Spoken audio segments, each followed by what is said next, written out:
Ahti, it's super cool to be able to talk to a person like you. Thank you for taking time out today to talk to us as well. This is brilliant. Just to let you know, if you do have questions, folks, while we're having a chat, then there is going to be a bit on the screen where you can ask questions too. Ahti, as founder of Skype, and as we've heard and people may know that Skype has now ended, I just wanted to talk to you a little bit about that. And then we can move on to Starship technologies as well, and we have some beautiful Starships on the stage as well for our robots. But we have a lot of startups and founders and business people in the room. I just want to go back to that time when you had the idea for Skype, and what was your pitch? How did you elocute that to people to get them to understand what you did at that time? Where was it? Yeah, so first off, it's actually quite unusual, I think, to be on stage talking about the startup and the product and the company that's actually like no more. Like, I guess, we have in this conference like loads of people talking about, their companies, and these are companies that are kind of developing right now. Now we're talking about the company, the product, which is dead already, right? That had its, growth and its kind of heyday, and, it has also a decline period, and now that decline period has completely ended, so this is like we're completely talking past tense, right? But if you go back, like this is actually going back more than 20 years for me. And I've been on founding teams or founded or been close to founding, I think about 8 companies or so. Like, and the audience doesn't know most of these.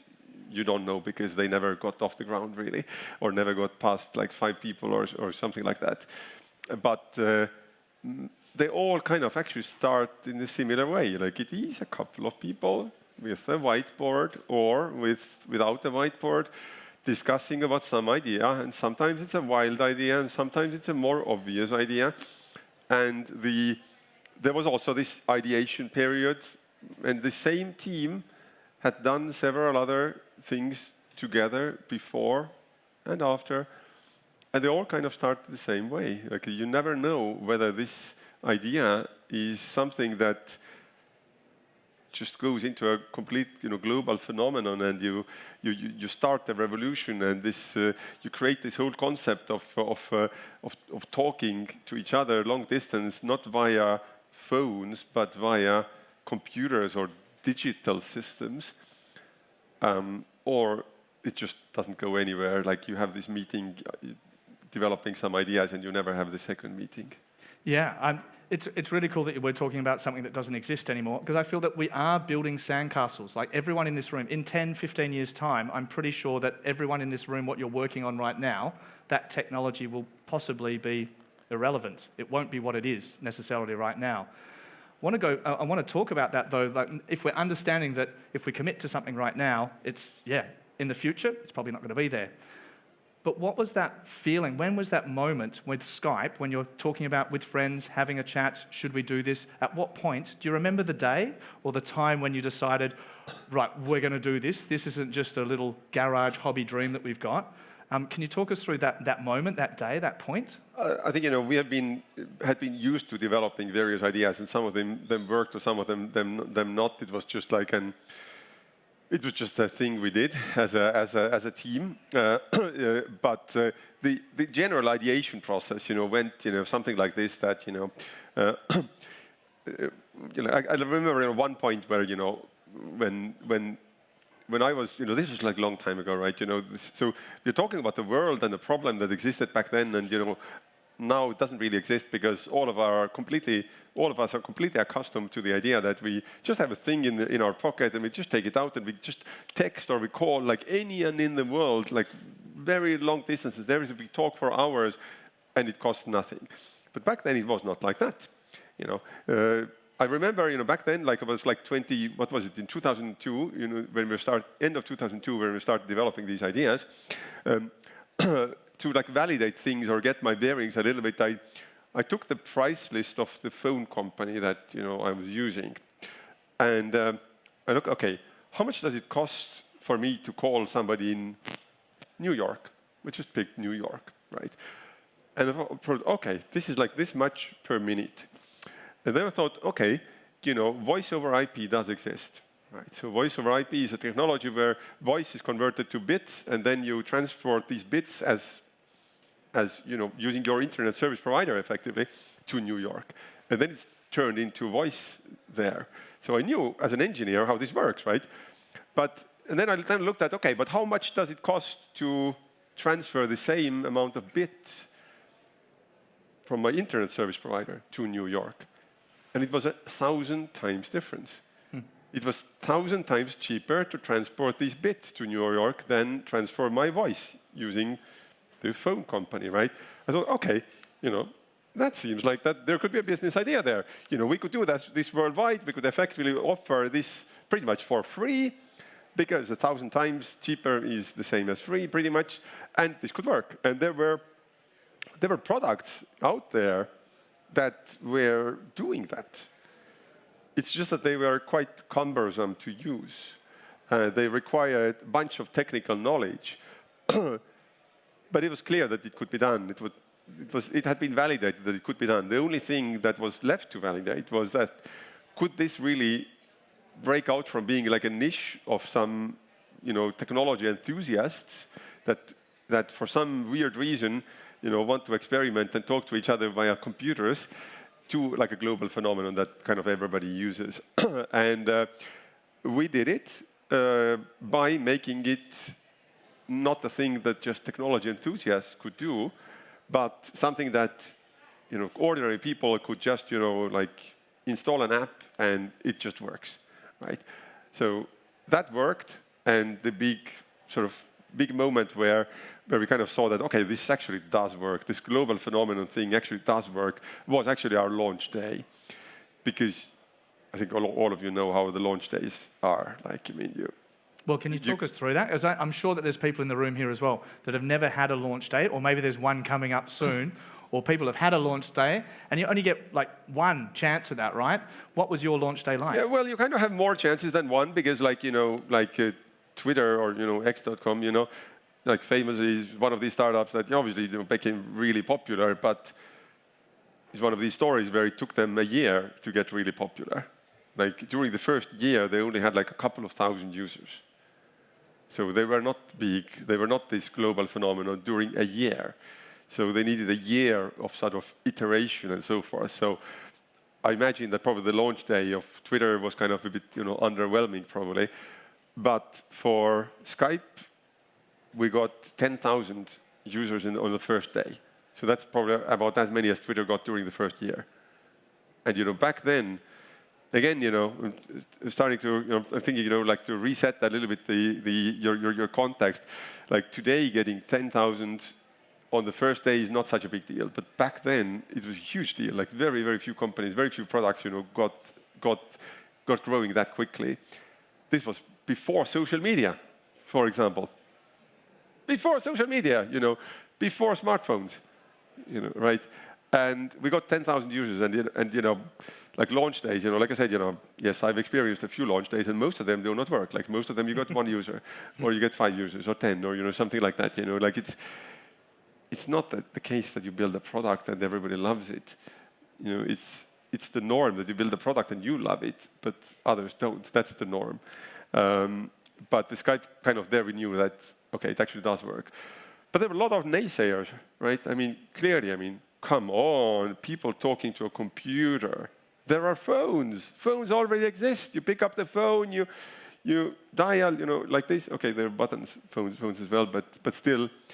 So yeah, people talking to a computer, that was a big thing that some people didn't get their heads around. How does this really work? Phones already exist. You're solving a problem that doesn't exist, Secondly, one other thing is that computers back then were predominantly desktop computers. So not laptop computers, but desktop computers. Desktop computers often did not have microphones built in. So how do you talk via a computer if you don't have a microphone? But people found it valuable enough that they went to an electronics store and they bought a microphone, or they bought a headset. So these things effectively got overcome, and this did become into this global phenomenon.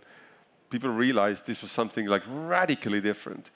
And one key thing that made Skype really grow like a wildfire, initially, is that, think of it, it was a product that you couldn't use alone. How many products there are that you can't use alone? I mean, I could buy a skateboard and I could use it alone. I could buy, there are loads of things I could buy or install an app that I could use just by myself. But Skype, you couldn't. You heard about this nice new app and you installed it and you immediately needed to tell a friend to be able to try this. And then you had a good experience. You had an experience that, wow, okay, this was so nice. And one of these things, for example, was that the voice quality of Skype was better than the phones. And that was something that we at founding Skype, we did not know that our voice quality would be better. And that actually happened because a couple of months into building the company, like about 6 months before the launch, we realized that one block from our Stockholm office was a company developing innovative technology to transform voice into bits, innovative technology that would yield better sound quality. So we cooperated with them, we licensed their technology. Suddenly, wow, people who used our product for the first time, they actually saw that, wow, it's so clear, the voice is so clear. That built into this, wow, okay, I want to continue to use it. And 10,000 users on the first day, 100,000 in the first month, or it just went on like wildfire. Thanks, Ahti. I'm gonna direct you to a point as well. You've got so much information to give us today as well. This is brilliant. You talked about your Stockholm office there as well. So Skype, as we've been through hybrid work environments now, and they're quite popular. As I understand, Skype, you were based in multiple different countries working together at the time. This is pre-hybrid office working environments. How was that? How did it work? What learnings have you got from that are being used today? Or do you see mistakes in, what's your thoughts on a hybrid environment? I think in Estonia it was kind of natural because Estonia is such a small country that you can't really build a company which is just purely in Estonia, right? You kind of need to have lots of ties to the outside world and so forth and so forth. So for me, I've always been living in Estonia, but I have almost always been working internationally, cooperating with people in various different countries, also traveling, people traveling here. And yes, it was the case that the founding team was distributed. Niklas, Janus were living in London. We had a Stockholm office as well. Niklas was from Stockholm. A bunch of people in Tallinn. Most of our face-to-face meetings happened in Tallinn, so Niklas and Janus traveled to Tallinn a lot. Niklas is a Swede, but he eventually did learn enough Estonian to say kolm saku, so 3 saku beers in a pub. Yeah, so that's how it worked. Like it kind of came natural to us. Mm-hmm. And you use Skype then to communicate with each other as well? Yeah. We were probably one of the first companies that actually use this sort of, like nowadays I think most companies use like tools like Slack or something like that. Like we were the first company to use something like that internally, and it was our own product. So we used chat a lot. We developed this concept of these group chats and use group chats professionally, like features to like search from chats. Like when you have like tens and hundreds of people, you need to like search from these chats. You need to organize this information. You need to pin messages. You need to have attachments to messages. All of these things we developed into our own product for our own use. Mm-hmm. Excellent, fantastic. From a technical side of things as well, it seems like that you've been very entrepreneurial from a very young age as well. You talked about multiple different companies, ones that we don't know about that haven't succeeded, and ones that have, such as Skype and Starship, where we're looking at the robots today, and we'll get onto that too. I wanted to talk about the entrepreneurial mindset, though, of an Estonian, because you come from a different generation. Latitude59's around and developing the next generation of entrepreneurs. You've come from a different age. What was around at that time that supported you, or what happened to make you go, oh man, I can build all these companies and give it a go, and if I fail, oh, it's okay, I've got another one. Can you talk us through that? What was set up? What's the educational system like in Estonia at that time? Yeah, why did you decide? Okay, interesting you say that what supported us. I don't think anything supported us. Like if you're an entrepreneur, you're on your own, really. I think you could have some sort of support network, but in the end, you're on your own. And I and the people around me, we were kind of used to that. We were somehow constantly doing our own thing. I started out developing computer games professionally while I was in high school, and this was an entrepreneurial thing. This was like a small company, a couple of people. We were like a small development development studio, and so forth. Like, we needed to pay our own bills, and that was sometimes hard. But we never even considered going to work like at a bank or something. The thought never occurred to us for some reason. And that was within your friendship group as well that you had? Yes. And like Jan Tallinn was like another person on the Skype founding team. He was my desk mate on high school. Toivo Annus, who led engineering in Skype, was also in the same class as me, and yeah, so like it was a group of people who knew each other from high school. Yeah, cool. What high school was that? Do they have a statue of you guys out the front now, or? I don't really believe in statues. I think there's nothing special about us. Like anyone can do the same. Anyone can really. I mean, it's incredible what you can achieve if you don't know that's impossible. And the same with Starship as well. Like, I mean, anyone can do this. Yeah, starting on Starship then as well. How did that come about? What was the idea that you went, this is going to work? Before you talked about Skype, hey, it's 1,000 times cheaper just to send the bits as opposed to using a telephone company. Why did you decide to go, yeah, this is going to work? Yeah, so parallel, what was the thought process behind Starship then, Okay, so logistics and delivery and last mile delivery is actually the last not automated business in the world. Like nowadays, you can see, if you see a photo of somebody with an axe, in the forest, with hacking trees, what do you think? What's the profession of this person on the photo? Do you think this person is a lumberjack? No, this person is a model. This person is a model hired to do a photo of somebody, using an axe, to hack on trees, right? So this has been automated, right? Loads of other things have also been automated. But when you order a burger or milk for delivery, this is being carried by one person just for you. So this person is effectively your servant for these 20 minutes or whatever it takes to do the delivery.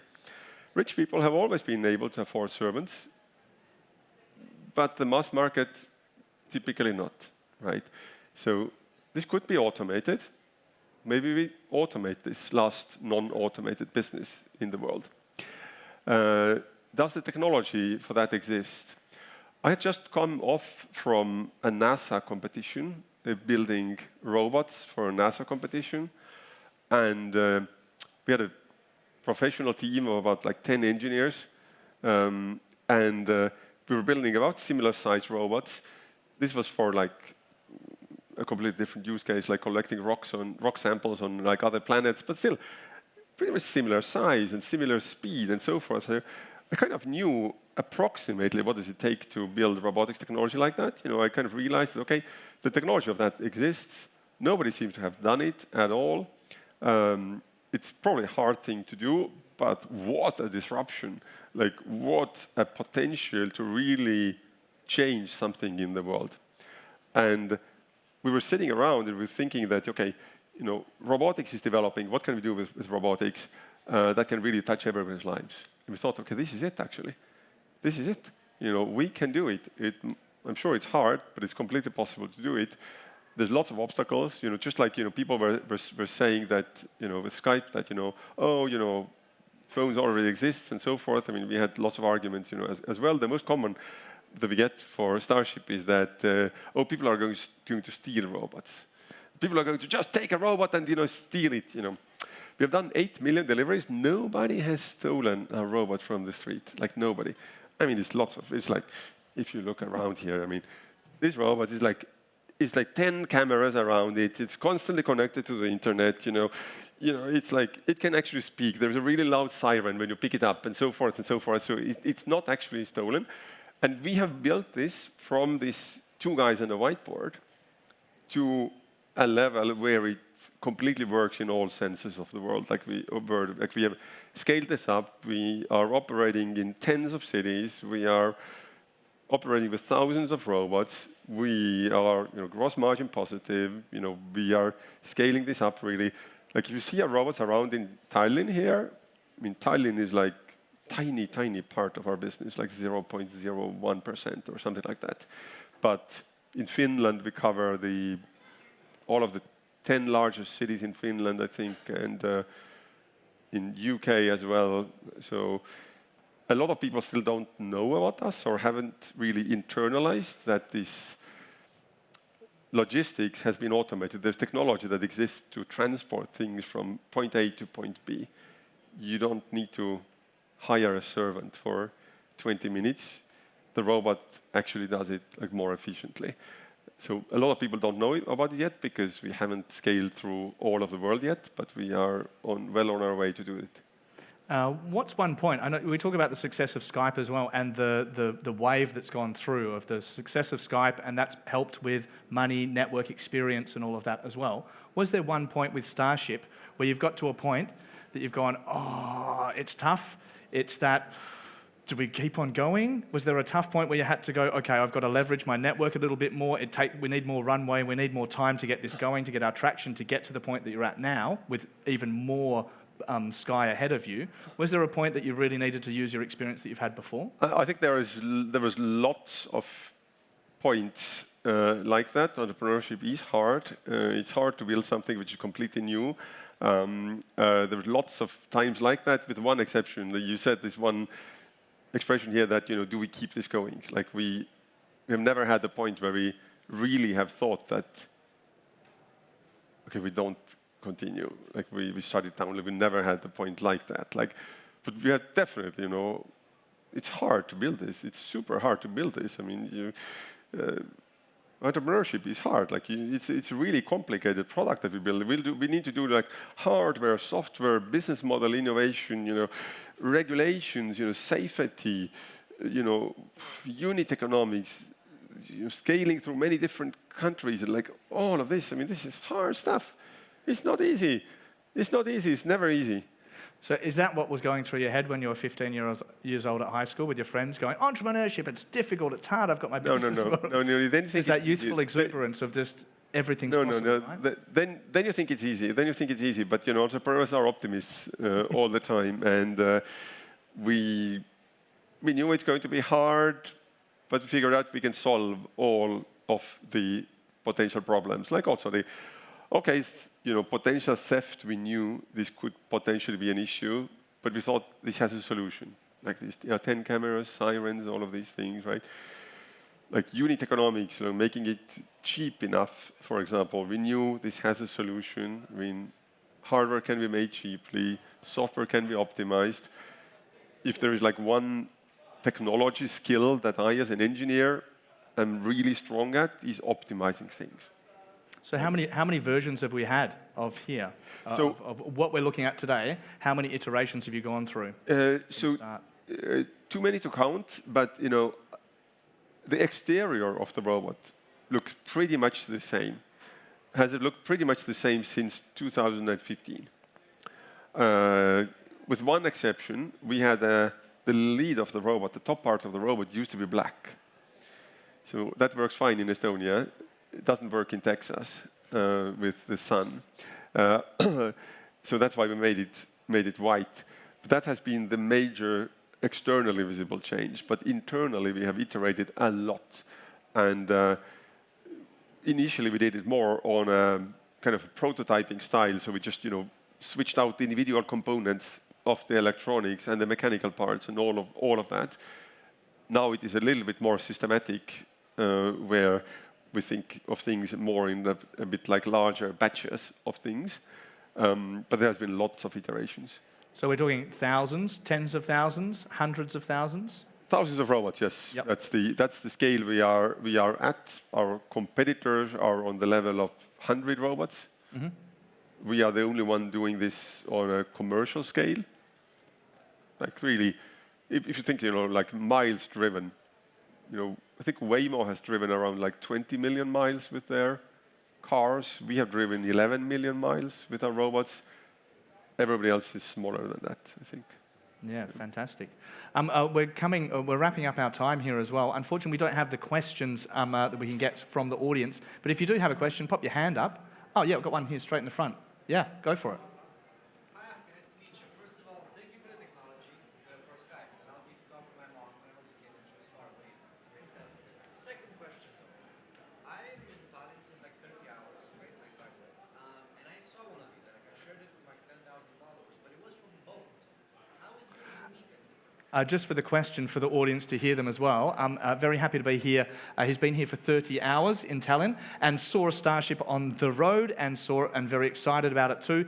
It was branded as a Bolt one. He just wanted an explanation about that. Yeah. So very simple. Bolt is a customer.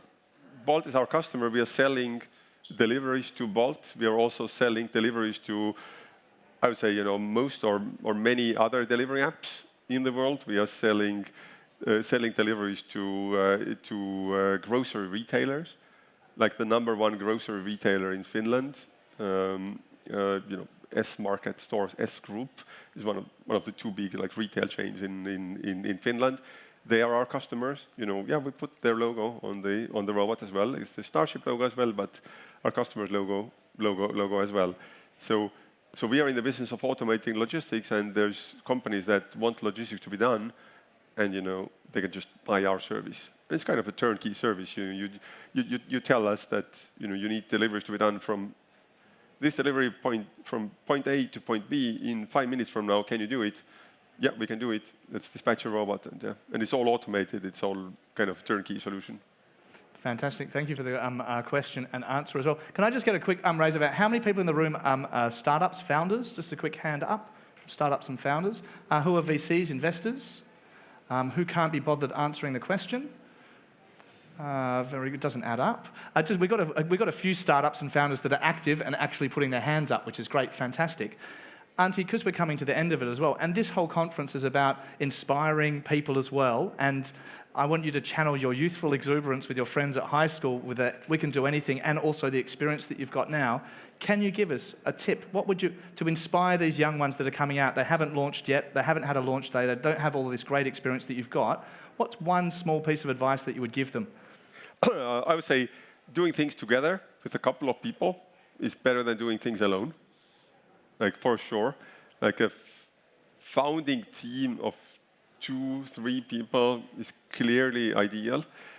If you are a single founder, you need to be a psychopath in order to do it. Like a psychopath, of course, there are lots of psychopaths in the world. Like James Bond is a psychopath for sure. It's completely, it's very clear. This is James Bond is somebody who can, watch his wife die, and then 30 minutes later he can try to seduce another woman because it needs it to fulfill his mission or something like that. Like normal people can't do it, right? It's just emotionally impossible for people to do it. But for James Bond, this is just completely normal because he just completely suppresses emotions and so forth. And if you're a single founder, you need to be like that. I think it would be really, really, really hard. But for normal people, 2 people as a team is much better. You're much more successful with 2 people supporting each other. One of you has a bad day. The other says, we can do it. I know how to solve this problem that we are having right now. And then you take turns like this. Perfect. Thank you very much, Ahti Heinla. We've run out of time, unfortunately, but you've got to get your 30 seconds, 5 minutes with Ahti, because you're going to be around the conference for some more. Can we have a huge, big round of applause for Ahti Heinla? Thank you, my man. Cheers. And thank you, everybody. And thank you, Dan. Thank you. Cheers, man. Awesome.